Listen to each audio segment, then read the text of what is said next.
Can you say a little bit more about the organization and time management skill that you mentioned as being really critical?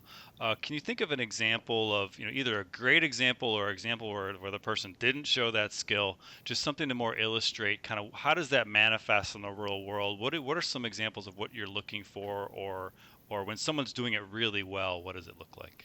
So I'm going to date myself, but there was a football coach for the New York Giants, Bill Parcells, or Sure. no, I guess it was Tom Coughlin, who said if you need to be 5 minutes early to a meeting, and if you are not 5 minutes early, then you're late. A Something that's really noticeable is somebody who doesn't show up on time and isn't. If you have a meeting, that's everybody's time, and you should show up on time. You should be respectful of everybody's time, and you should be prepared. So that's organization and time management in one way. If your undergrads are taking, I'm sure, a very challenging course load. So you have these different courses, different demands, and you really need to organize your work. You need to prioritize, and you also need to communicate with the professors that you may not be able to get to that project exactly because of these issues. So you're prioritizing and organizing your work and then communicating, and that is exactly the same thing to do in the workforce.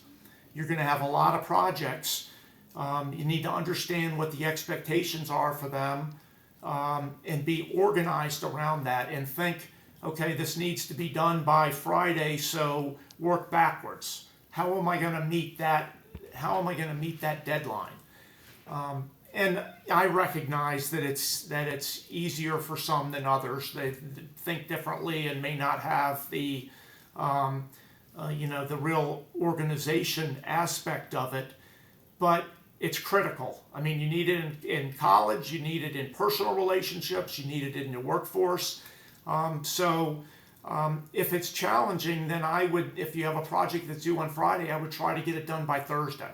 So it's not Right. waiting until the last minute. If you're always late for a meeting and it's at 2 o'clock, why don't you plan the meeting's going to start at 1:30? So you get there. It's much better to be early than late.